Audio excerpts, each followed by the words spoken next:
Guys, Brandy here, Community Cares Peer Outreach. I know you guys have been waiting for another video upload. It's been really busy lately, but I have found one. Uh, Today, I'm going to interview my cousin on addiction and things about addiction and where it led her and recovery, how she got there, and things about how she takes care of herself now. So I'm going to put this down and welcome Frankie. Say Thanks. hi. Hi, thanks, Brand. So, Frankie, your name is Frankie. No, really? Where were you born? Actually, I was born in Comox, BC. And how long did you live here? I think we left when I was in grade 6. That's when the family dynamics got really rough and family split up and away we went. And how would you say your childhood was? Normal or otherwise? Very dysfunctional. Do you have brothers and sisters? Oh, yeah. I've actually just lost a brother in October to addiction. My other brother died of brain cancer, and my little brother died of fire injuries. And so it's just us girls left. There's 4 of us. Oh, I'm sad. I'm sad to hear that. I'm sorry, buddy. Where are you at now? I am at a recovery place in Courtenay, BC. I'm in the 2nd stage programming of it, and I am 6 months clean today. Yay, let's congratulate Frankie, everybody. Woo! Do you have any of your keys with you, or your tags or anything? No, I didn't bring them because of the 12 steps, and it's anonymity, so there's no press, radio, or film allowed to be, you don't really want to involve them. So how did you end up in addiction? From what I've learned now and what I've come to understand is I have what they call complex trauma. So complex trauma is when you have more than one trauma. So there's 2 types of trauma, simple and complex. Simple is when you have one trauma, and then complex is when you have more than one. So yeah, I've had quite a few, needless to say. So when did your addiction start? Like what age? Oh gosh. I would have to say it probably started when I was a teenager, but didn't really realize it. I, drinking and smoking the pot, doing cocaine when I was in my 20s. And then I started working in a shelter, a wet shelter, around 48 years old. And lo and behold, got introduced to fentanyl. So I spent the last 5 years using fentanyl. And I came to a point where I just had enough. I was tired of being tired. And I actually called you and said, I need help. And you helped me. And 4 days later, I was in treatment and in a treatment facility over in Maple Ridge called Hannah House. And I spent 100 days there. And then I came here to the Comox Valley for 2nd stage. Wow, that sounds crazy. So, what are the biggest challenges you face in addiction? Learning how to deal with grief and trauma are my biggest. For me, that is the hard part. I've never really been close with any of my family, so I've always been alone. I like being alone, but when it comes to the addiction part of it, you can't do it alone. There's no ifs, ands, or buts. You need help. And to learn that was a big thing, especially at my age, because I'm 54 now, and to learn that I needed help was very humbling because I didn't want help. I didn't need help. I was going to do it on my own. You can't do it on your own. There's no ifs, ands, or buts. So when you were struggling in that state, what were your resources available to you in your addiction? I didn't really know because I didn't really care. I didn't want any. I didn't. I just wanted to get high, man. That was it. That's totally true. Let's see. What was your mental and emotional and physical state like at that point in your height of addiction? Low, dark, gloomy. I'd isolate, I'd pick up, and I'd go home. Pick up, go home. I never hung out or ran the streets or anything. I'd just go get and go home. I always kept a roof over my head though, so I never was really homeless. I never had to sell my soul for a place to stay. I never had to sleep outside. I always either, had friends to stay with, or I always worked. I always put a roof over my own head. So that was one thing I managed to hang on to. And now you're 6 months sober, been working your butt off on things and classes and motivational things and in-house classes and stuff like that. What are your struggles you feel like you're facing now as a newly sober person in the world? Finding a safe place to live is the hardest part right now. There is not a lot of second stage. Excuse me. No matter where you go, there is not a lot of second stage. There's a lot of first stage programs, and a lot of them are starting to be 90 days or longer, and that's great. The one I was in was only 60 days, but I stayed 100 days.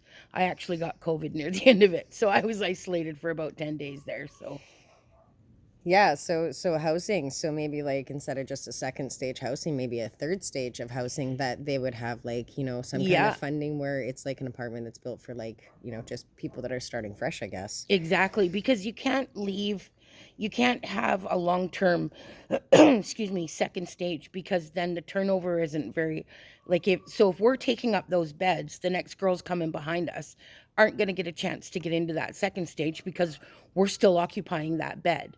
Yeah. So, yeah, there needs to be either more second stage, or there needs to be housing for where we can go and still be safe. And what's your biggest fear at this moment? My biggest fear?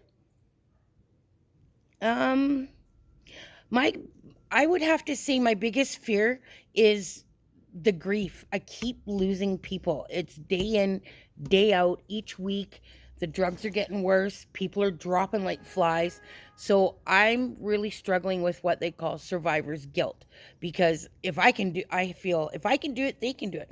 But I'm not them and they're not me. So everybody is different, right? No two people are the same. So for me, it's easy this way, where it could be difficult my way for somebody else, and their way could be difficult for me but easy for them. So it's my biggest thing is the fear of losing people, because that's probably what will take me out, is grief. So, how are you coping with things now? I have a couple sponsors, because with life, everybody's lives are busy. So I don't just rely on one sponsor. I have a couple, so that, because life gets in the way, right? Like, people get busy, and I don't, and I'm pretty understanding. So, like, you're one of my sponsors. You're a single mom with 3 kids. Yeah. And I know what you go through, and I know how busy you are and what you do for this community. So you're a busy woman. I'm lucky to get this interview because you're always so darn busy. But so I have a couple of them, and their lives come into play too. So I've got a couple good people under my belt. The women at the show, at the recovery house where I'm at, are amazing.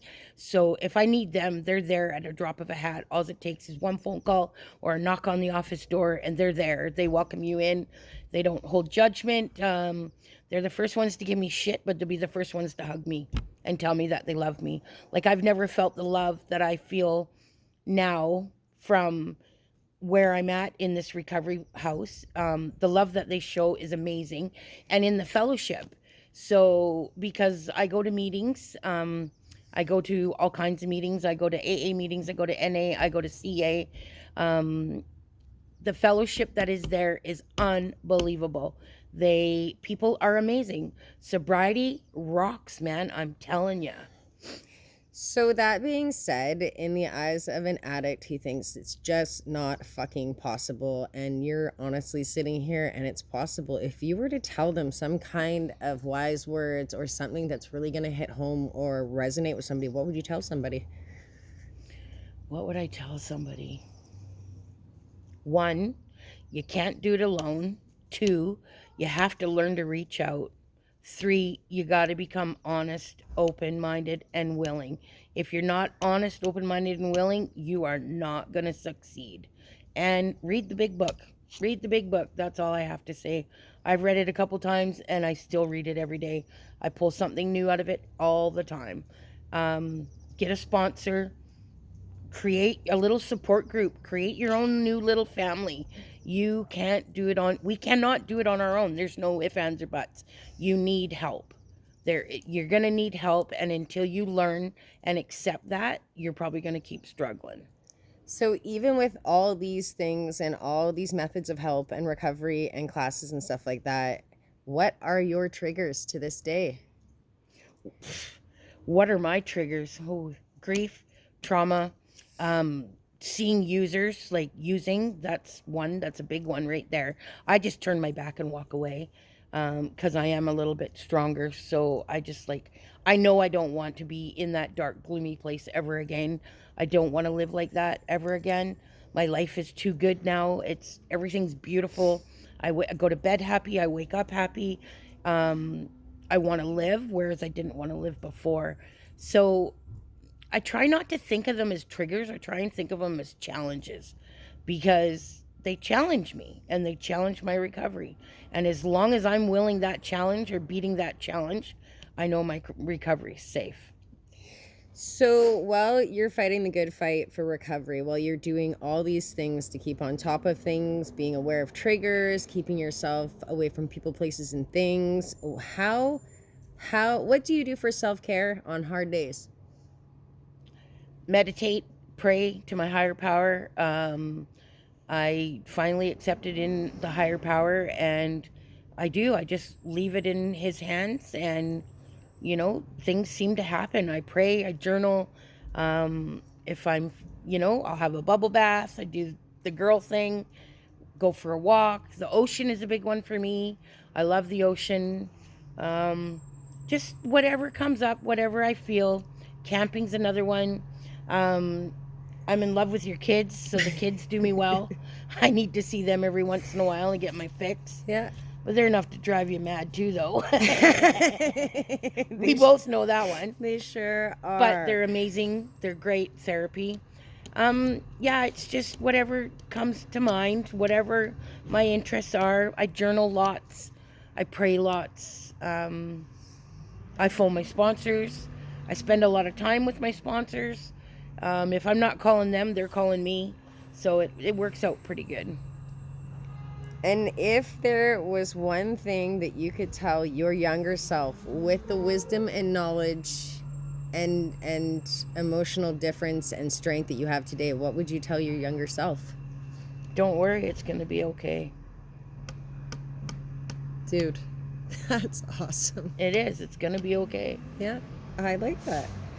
And I got one last really awesome question. If there was something in Courtney, if you wanted to see some kind of change in Courtney being in recovery and trying to stay sober and trying to stay away from all the things that are not safe for you and just find your safe place, like in the recovery groups or houses, or what would you want to see Courtney have, offer, or start helping with? More second stage. We need second stage for women. There is not very much, there's not very much recovery for women out there. There's not very much second stage for women. We need second stage. We need recovery for women. We also need it for males too, because now that there's not such a stigma around addiction, it's becoming more and more out there and prominent in the community. We need it. There's no ifs, ands, or buts. We need help. And we need more housing. There's no ifs, ands, or buts. We need recovery. We need housing. We need treatment centers. We need more frontline workers. There's a number of things. I would have to really sit down and think about it. But if I would say anything, I would say more frontline workers and more second stage housing for women. That's a really great idea. That's a super great idea. Well, I don't want to take up too much more of your time. Thank you so much for doing this interview, man. You're welcome, sister. I love you. Love you too. Love your face. See ya, people. Bye, Peace guys.